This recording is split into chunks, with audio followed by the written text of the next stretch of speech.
আসসালামু আলাইকুম রহমতুল্লাহি আবরাকাতুহু। আজকে ইনশাল্লাহ আমরা পড়ব সূরা আল কোরআন থেকে। আজকে আমরা যে সূরাটি পড়ব সেই সূরাটির নাম হচ্ছে আন-নমল। আন-নমলের বাংলা অর্থ আমরা আজকে শুনব ইনশাল্লাহ। তো সকলকে অসংখ্য ধন্যবাদ। আমাদের এই বাংলা কোরআনের বাংলা আরবি যে অর্থ রয়েছে সে আরবির বাংলা অর্থ আজকে শুনবো। সেই সূরাটি হচ্ছে আল-নমল। তো চলুন আমরা শুরু করি সূরা আল-নমলের বাংলা অর্থ শোনার জন্য। বিসমিল্লাহির রহমানির রহিম। পরম করুণাময় দয়ালু আল্লাহর নামে শুরু করছি। সূরা আল-নমল, এটি নামল মক্কায় অবতীর্ণ হয়েছে আর এইখানে আয়াত রয়েছে 93টি। সূরাতে আয়াতের সংখ্যা হচ্ছে 93টি। তোয়াসিন, এগুলো কোরআনের আয়াত এবং আয়াত সুস্পষ্ট কিতাবের। এটা মুমিনদের জন্য পথ প্রদর্শক ও সুসংবাদ। আর যারা নামাজ আদায় করে জাকাত প্রদান করে এবং তারাই পরকালে দৃঢ় বিশ্বাসী। যারা পরকালে অবিশ্বাসী তাদের জন্য কর্মকে শোভন করেছে, ফলে তারা বিভ্রান্তি অবস্থায় ঘুরে বেড়াবে। তাদের জন্য রয়েছে দুনিয়াতে হীনকর শাস্তি এবং পরকালে তাদের সর্বাধিকই ক্ষতিগ্রস্ত হবে। প্রজ্ঞাময় সর্বজ্ঞ আল্লাহর নিকট হতে আপনি কোরআন পাচ্ছেন। যখন মূসা তার পরিবারবর্গকে বলল, নিশ্চয়ই আমি আগুন দর্শন করেছি, এখন আমি তোমাদের জন্য কোনো খবর নিয়ে আসব। কোন খবর নিয়ে আসব? বা আগুন আনব যেন পোহাতে পারো। আর যখন মূসা তার কাছে আসলো তখন তাকে বলা হয়, আগুনের মাঝে যিনি রয়েছে তার প্রতি বরকত হোক এবং এর চারপাশে যা রয়েছে তাদের প্রতি এর বিশ্ব রব আল্লাহর পবিত্রতা। হে মূসা, আমি আল্লাহর প্রবল পরাক্রমশালী প্রজ্ঞাময়। তোমার লাঠি ছাড়ো। সাপের ন্যায় ছুটতে দেখে পালাতে লাগলো, পেছনে ফিরে তাকালো না। বলা হলো, হে মূসা, ভয় করো না, নিশ্চয়ই আমি তো আছি। আমার কাছে রাসূলরা ডরায় না। তবে যে জুলুমের পর মন্দের পরিবর্তন ভালো কাজ করে,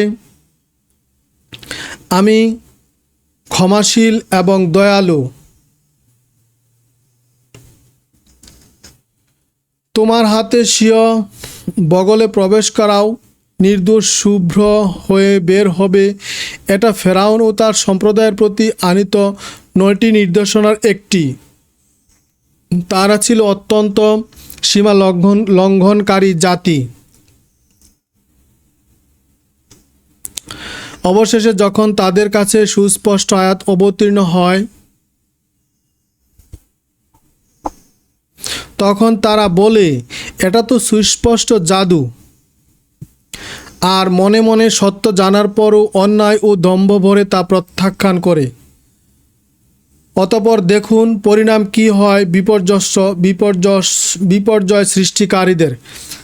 আমরা শুনছি আল কোরআনের সূরা আল নামলের বাংলা অর্থ। সূরা আল নামলের বাংলা অর্থ। আর আমি অবশ্যই দাউদ ও সুলাইমানকে জ্ঞান দান করেছি এবং তাহারা বলল, সমস্ত প্রশংসা আল্লাহর, যিনি আমাদেরকে বহু মুমিন বান্দার উপর শ্রেষ্ঠত্ব দিলেন। সুলাইমান ছিল দাউদের উত্তরসূরি। বলল, হে মানুষ, আমাকে পাখির ভাষা শিক্ষা দেওয়া হয়েছে, সব বস্তু থেকে প্রদান করা হয়েছে। নিশ্চয়ই এটি তার পক্ষ থেকে সুস্পষ্ট অনুগ্রহ। সুলাইমানের সামনে তার সেনাবাহিনী, জিন, মানুষ ও পক্ষীকুলকে সমবেত করে বিনষ্ট করা হলো বিভিন্ন ব্রুহে। তারপর যখন পিপীলিকা অধ্যাসিত উপত্যকায় পৌঁছল তখন এক পিপীলিকা তাদের সর্দার বলল, হে পিপীলিকার দল, প্রবেশ করো নিজ নিজ ঘরে, যেন সুলাইমান ও তার সৈন্যরা অজ্ঞাতসারে তোমাদেরকে পিষ্ট না করে। সুলাইমান তার কথা শ্রবণ করে মুচকি হেসে বলল, হে আমার রব, আমাকে তোমার কৃতজ্ঞতা প্রকাশের শক্তি দাও আর তার প্রতি, আমার পিতামাতার প্রতি তোমার করুণার জন্য, এবং যেন তোমার পছন্দনীয় সৎকর্ম করতে পারি।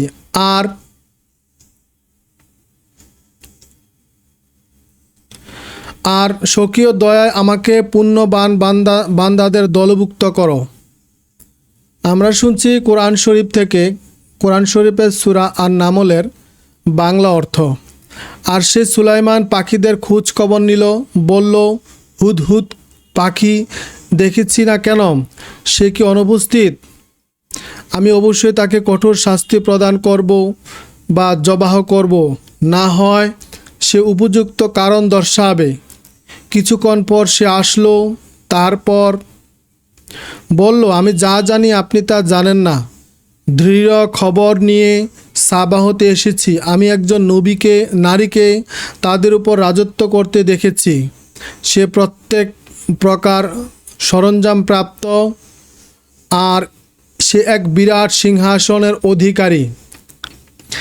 আমি তাকে তার সম্প্রদায়কে আল্লাহর পরিবর্তে সূর্যের উপাসনায় লিপ্ত থাকতে দেখেছি, আর শয়তান তাদের কর্মকে শুভসিত করেছে, তাদেরকে বাধা দিচ্ছে, তারা পথ পায় না, যেন তার আল্লাহকে সিজদা না করে, যিনি আকাশমণ্ডল ও ভূমণ্ডলের লুকায়িতকে প্রকাশ করেন, যিনি তোমাদের গোপন প্রকাশ জানেন। তিনি আল্লাহ, তিনি ছাড়া আর কোনো ইলাহ নেই। তিনি মহান আরশের সমিন, তিনি মহান আরশের রব। বলল, তুমি সত্যবাদী না মিথ্যাবাদী? না, আমি দেখব। তুমি আমার এই পত্র নিয়ে যাও এবং তাদের নিকট নিক্ষেপ করো, আর তাদের নিকট থেকে সরে থেকো, দেখবে তারা কি করে। সে নারী বলল, হে পরিষদবর্গ, আমাকে সম্মানিত পত্র দেওয়া হয়েছে সুলাইমানের পক্ষ হতে, তা পরম করুণাময় আল্লাহর নামে। তোমরা আমার উপর অহমিকা দেখিও না, আমার নিকট অনুগত হয়ে উপস্থিত হও। নারী বলল, হে পরিষদবর্গ, এই ব্যাপারে তোমরা আমাকে পরামর্শ দাও। আমাদের উপস্থিতি তো আমি সিদ্ধান্ত গ্রহণ করব। তারা বলল, আমরা শক্তিবান বীর যোদ্ধা, সিদ্ধান্ত আপনারই, সুতরাং আপনি স্থির করুন কে নির্দেশ দিবেন। আমরা শুনছি আল কোরআন থেকে একটি সূরার বাংলা অর্থ। সে বলল, যখন রাজারা কোনো জনপদে আসে তখন তাকে বিপর্যস্ত করে এবং মর্যাদাশীল ব্যক্তিদের লাঞ্ছিত করে, তারাও এইরূপ করবে। তাদের উপঢৌকন দিতেছি, দেখি দূতেরা কি জবাব নিয়ে আসে। যখন সে সুলাইমানের নিকট আগমন করল, তখন সে বলল, আমাকে কি ধন দিয়ে সাহায্য করতে চাচ্ছ? আল্লাহ আমাকে এর চেয়ে উত্তম দিয়েছেন, অথচ তোমরা উপঢৌকন নিয়ে খুশি।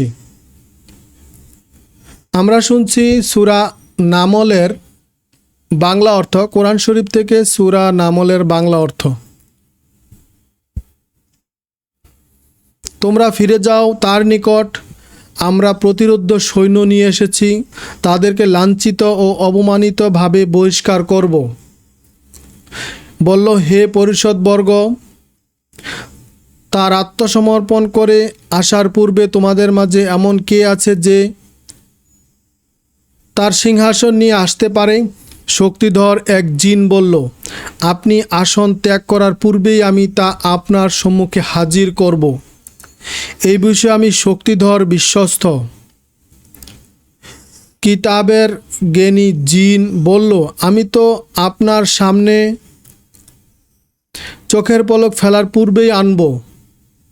যখন তার সামনে দেখল, তখন বলল, এটা রবের করুণা, যেন তিনি আপনাকে পরীক্ষা করতে পারেন আমি কৃতজ্ঞ হই না অকৃতজ্ঞ।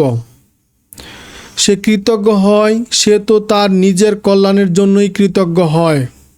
সে অকৃতজ্ঞ, তার মনে রাখা উচিত আমার রব অভাবমুক্ত, মর্যাদাবান। বলল, তার সিংহাসনের রূপ পরিবর্তন করে দাও, দেখি সে চিনে না অচেনার দলভুক্ত হয়। অতঃপর সে রানী বিলকিস যখন আসলো তখন তাকে বলা হলো, তোমার সিংহাসন কি এইরূপ? সে বলল, মনে হয় তাই তো। ইতিপূর্বে জেনেছি আমরা আত্মসমর্পণকারী এবং আল্লাহ ছাড়া যার পূজা সে করত, তাই তাকে ঈমান আনা থেকে বাধা দিত। সে ছিল কাফের। তাকে বলা হলো, এই প্রাসাদে প্রবেশ করো। দেখে তার মনে হলো এটা স্বচ্ছ গভীর এক জলাশয়, তাই সে হাঁটু উন্মুক্ত করল। সুলাইমান বলল, এটা তো একটা অট্টালিকা যা স্বচ্ছ কাজ নির্মিত। নারী বলল, হে রব, নিজের প্রতি জুলুম করেছি। আমি সুলাইমানের সঙ্গে বিশ্ব রব আল্লাহর নিকট সমর্পিত হলাম। আমি সামুদ সম্প্রদায়ের নিকট তাদের ভাই সালেহকে রাসূল রূপে পাঠিয়েছি যে তোমরা আল্লাহর ইবাদত করো। তাহারা দুদল্য হয়ে তর্ক করছিল, বলল, হে আমার কওম, কল্যাণের পূর্বে অকল্যাণকে কেন তোরা চাচ্ছ? আল্লাহর কাছে ক্ষমা চাও না কেন, যেন অনুগ্রহ পাও? তাহারা বলল, তোমাকে ও তোমার সঙ্গীদেরকে অকল্যাণ মনে করি। বলল, তোমাদের শুভাশুভ আল্লাহর কাছে। তোমাদের পরীক্ষার সম্মুখীন। আর উক্ত শহরে এমন নয় ব্যক্তি ছিল যারা জমিনে বিপর্যস্ত করত এবং সংশোধন করত না। তাহারা বলল, আল্লাহর শপথ, আমরা রাতের বেলায় গিয়ে তাকেও ও পরিবারকে আক্রমণ করব।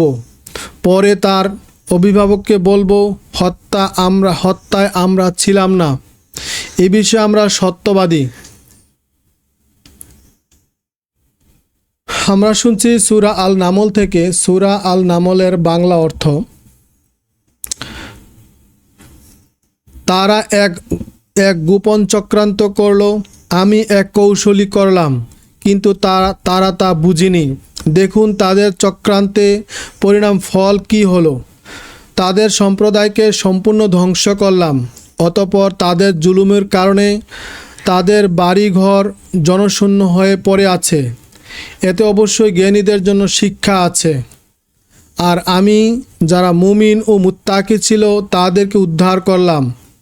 স্মরণ করো লূতকে, যখন সে তার সম্প্রদায়কে বলেছিল, তোমরা জেনেও এই অশ্লীল কাজ কেন করছ?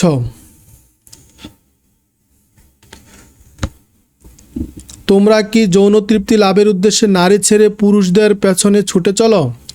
প্রকৃতপক্ষে তোমরা এক অজ্ঞ সম্প্রদায়। উত্তরে তার সম্প্রদায় কেবল বলল, লূত পরিবারকে তোমাদের জনপদ হতে বের করে দাও। এরা তো এমন লোক যারা পবিত্রতার শাস্তি চায়।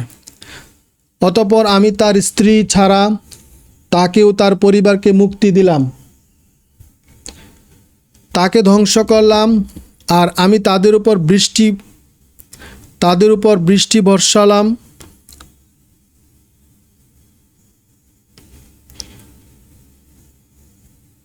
এবং তাদের উপর বৃষ্টি দিলাম। সতর্ককারীদের জন্য এই বৃষ্টি ছিল মারাত্মক। আপনি বলুন, আল্লাহর সকল প্রশংসা। তার মনোনীত বান্দাদের প্রতি সালাম। আল্লাহ কি শ্রেষ্ঠ না যারা শরীক করে তারা শ্রেষ্ঠ? আমরা শুনছি সূরা আন নামল থেকে। সূরা আন নামলের বাংলা অর্থ, নাকি যিনি আকাশমণ্ডল ও পৃথিবী সৃষ্টি করেছেন এবং তোমাদের জন্য আকাশমণ্ডল হতে বৃষ্টি বর্ষণ করলেন, তাতে মনোরম উদ্যান সৃষ্টি করি। গাছ উৎপাদনের শক্তি তোমাদের নেই। অন্য কোনো ইলাহ কি আছে আল্লাহর সঙ্গে?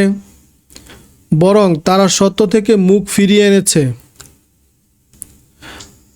নাকি যিনি এই জগৎকে তাদের জন্য বাসস্থান করলেন এবং তারা মাঝে মাঝে দিলেন নদী, রাখলেন পর্বতমালা ও দুই নদীর সৃষ্টি করেছেন অন্তরায়। আল্লাহর সাথে কি অন্য কোনো ইলাহ আছে? বরং তাদের অনেকেই জানে না। নাকি যিনি আর্তের ডাকে সাড়া দেন, বিপদ মুক্ত করেন, তোমাদেরকে তিনি এই দুনিয়ার প্রতিনিধি করেন। আল্লাহর সঙ্গে অন্য কোনো ইলাহ আছে কি? তোমরা খুব কমই উপদেশ নিয়ে থাকো। নাকি যিনি স্থল ও পানির অন্ধকারে পথ দেখান তিনি, যিনি তার দয়ার পূর্বে সুসংবাদবাহী বায়ু প্রেরণ করেন। আল্লাহর সঙ্গে কি তাদের অন্য কোনো ইলাহ আছে? আল্লাহ শিরকের বহু ঊর্ধ্বে। নাকি যিনি প্রথম সৃষ্টি করেছেন তিনি তার পুনরাবৃত্তি করবেন, এবং যিনি আকাশ ও পৃথিবী হতে রুজি দেন। আল্লাহর সঙ্গে কি অন্য কোনো ইলাহ আছে? বলুন, তোমরা তোমাদের প্রমাণ নিয়ে আসো যদি তোমরা সত্যবাদী হও। আমরা শুনছি কোরআন শরীফ থেকে সূরা আল নামলের বাংলা অর্থ। বলুন, আল্লাহ ছাড়া আসমান জমিনের কেউ গায়েব সম্বন্ধে অবগত নয়।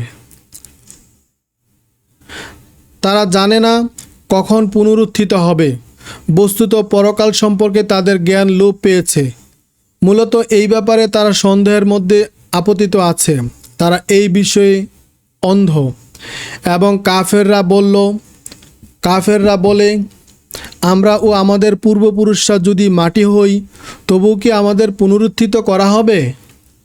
এই বিষয়ে তো পূর্বেই আমাদের পূর্বপুরুষদেরকে এরূপ ওয়াদা দেওয়া হয়েছিল, বরং এটি পূর্ববর্তীদের উপকথা ছাড়া আর কিছুই নয়। আপনি বলুন, তোমরা জমিনে ভ্রমণ করো, অতঃপর দেখো কি হয়েছিল পাপীদের পরিণাম, আর আপনি তাদের জন্য দুঃখ করবেন না, তাদের ষড়যন্ত্রে বিরক্তও হবেন না। তাহারা বলে, কখন সে ওয়াদা কার্য পরিণত হবে, যদি তোমরা সত্যবাদী হও। আপনি বলুন, আশ্চর্য নয় যে আযাবের জন্য তোমরা তাড়াহুড়া করছ, সম্ভবত তার কিছু অংশ তোমাদের নিকটবর্তী হয়েছে। নিশ্চয়ই আপনার রব মানুষের জন্য বড়ই অনুগ্রহশীল, কিন্তু তোমাদের অনেকেই কৃতজ্ঞ নও, এবং নিশ্চয়ই আপনার রব অবগত আছেন তাদের গোপন ও প্রকাশ্য সব কিছুই।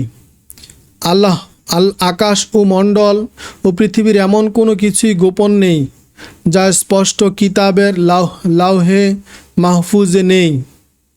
নিশ্চয়ই এই কোরআন ইসরাফিলদের কাছে অধিকাংশ এই বিষয়ই বর্ণনা করা, যাতে তারা মতভেদ করে, আর তা মুমিনদের জন্য হিদায়াত ও রহমত।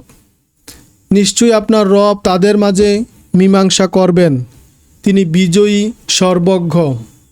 সুতরাং আল্লাহর উপর নির্ভর করুন, নিশ্চয়ই আপনি সুস্পষ্ট সত্যের উপর আছেন। নিশ্চয়ই মৃত্যুকে আহ্বান শোনাতে পারবেন না, বধিরকেও নয়, যখন তারা পিঠ দেখিয়ে চলে যায়, আর আপনি ভ্রষ্টতা থেকে অন্ধকে পথে আনতে পারবেন না। তাদেরকে শোনাতে পারবেন যারা বিশ্বাসী আমার আয়াতসমূহে। তারাই আত্মসমর্পণকারী। যখন কেয়ামতের প্রতিশ্রুতি পূর্ণ হওয়ার সময় আসবে, তখন আমি মাটি হতে জন্তু বের করব। সে কথা বলবে, মানুষ তো আমার নিদর্শন বিশ্বাস করে না। যেদিন আমি একত্র করব প্রত্যেক সম্প্রদায়ের হতে একটি দলকে, যারা আমার আয়াত মানত না, যারা শ্রেণীবদ্ধ হবে। যখন তারা আসবে তখন আল্লাহ বলবেন, তোমরা কি আয়াত মানোনি? অথচ তোমাদের কোনো জ্ঞান ছিল না, আর তোমরা আরও কত কি করতে। আর শাস্তি আসবে তাদের উপর যারা তাদের জুলুম এর জন্য, সুতরাং তারা কোনো কিছুই বলতে পারবে না। তারা কি দেখে না যে আমি রাতকে তাদের বিশ্রামের জন্য এবং দিনকে আলোকপ্রদ করেছি? নিশ্চয় এতে মুমিনদের জন্য নিদর্শন আছে। এবং যেদিন সিংহায় ফুঁক দেওয়া হবে, আসমান জমিনের সবাই ভীত সম্ভ্রস্ত হয়ে পড়বেন, আল্লাহ যাকে ইচ্ছা করেন সে ছাড়া, আর তার নিকট সবাই বিনীত অবস্থায় হাজির হবে। আর আপনি পাহাড় সম্মুখে দেখে ভাবতেছেন এগুলো টলবে না, অতএব সেই দিন এগুলো মেঘমালার মতো উড়বে। আকাশ সৃষ্টি আল্লাহ সৃষ্টি, যিনি সব কিছুই সুষম করলেন, তিনি তোমাদেরকে কর্মের খবর রাখেন। সেদিন যে পুণ্য নিয়ে আসবে, সেদিন সে তদাপেক্ষা উত্তম বিনিময় পাবে। সেদিন আতঙ্ক হতে নিরাপদ হবে। আর যে কুকর্ম নিয়ে আসবে, তারা আগুনে অধোমুখ নিক্ষিপ্ত হবে। তাদেরকে বলা হবে, তোমরা যা করতে তাই শাস্তি ভোগ করবে।